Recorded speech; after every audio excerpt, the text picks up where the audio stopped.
IPL 2026 విజేతగా royal Challengers Bengaluru నిలిచింది. 18 ఏళ్ల సుదీర్ఘ నిరీక్షణ తర్వాత గత సీజన్ లో తొలి టైటిల్ అందుకున్న ఆర్సీబీ వరుసగా రెండో సీజన్ లోనూ ట్రోఫీని ముద్దాడింది. డిఫెండింగ్ ఛాంపియన్ హోదాలో బరిలోకి దిగి అటాకింగ్ ఛాంపియన్ లా ఆడి టైటిల్ సాధించింది. అహ్మదాబాద్ వేదికగా ఆదివారం గుజరాత్ టైటాన్స్ తో జరిగిన మ్యాచ్ లో 5 వికెట్ల తేడాతో ఆర్సీబీ గ్రాండ్ విక్టరీ నమోదు చేసింది. ఈ మ్యాచ్ లో టాస్ గెలిచిన royal Challengers Bengaluru captain Rajat Patidar తొలుత బౌలింగ్ ఎంచుకున్నాడు. అయితే గుజరాత్ టైటాన్స్ ప్రధాన బలమైన టాప్ 3 బ్యాటర్లు ఈ మ్యాచ్ లో విఫలమయ్యారు. వీరంతా స్వల్ప స్కోరు చేసి పెవిలియన్ చేరారు. ఆ తర్వాత వాషింగ్టన్ సుందర్ హాఫ్ సెంచరీ చేయడంతో గుజరాత్ టైటాన్స్ నిర్ణీత 20 ఓవర్లలో 8 వికెట్లు కోల్పోయి కేవలం 155 పరుగులే చేసింది. అనంతరం చేజింగ్ కు దిగిన ఆర్సీబీకి ఓపెనర్లు వెంకటేష్ అయ్యర్ 16 బంతుల్లో 32 రన్స్, విరాట్ కోహ్లీ మేర్పు సుబారామాన్ అందించాడు. తొలి వికెట్ కు ఏకంగా 27 బంతుల్లో 62 పరుగులు జోడించి జట్టుకు విజయాన్ని ఖరారు చేశారు. అయితే ఆ తర్వాత స్వల్ప వ్యవధిలోనే వెంకటేష్ అయ్యర్, దేవదూత్ పడిక్కల్, రజత్ పాటిదార్, కృణాల్ పాండ్యా అవుట్ అయ్యారు. అయితే ఓ పక్క వికెట్లు పడుతున్న చేజ్ మాస్టర్ విరాట్ కోహ్లీ మాత్రం గట్టిగా నిలబడ్డాడు.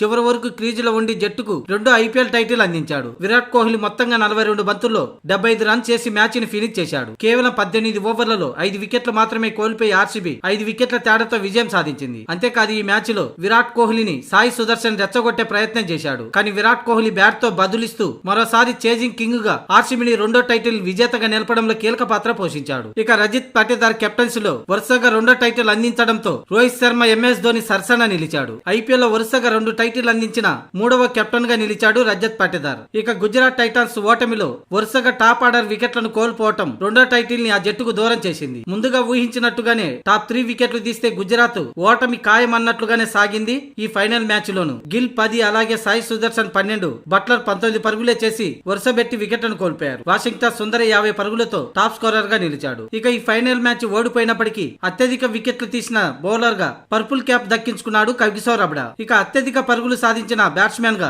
Vaibhav Suryavanshi orange cap దక్కించుకున్నాడు. ఈ అవార్డు అందుకోవడం కోసం ఫైనల్ మ్యాచ్ ని వీక్షిస్తూ కనిపించాడు వైభవ్ సూర్యవంశీ. అంతేకాదు టైటిల్ గెలిచాక విరాట్ కోహ్లీ వైభవ్ సూర్యవంశీతో ముచ్చటిస్తూ కనిపించాడు.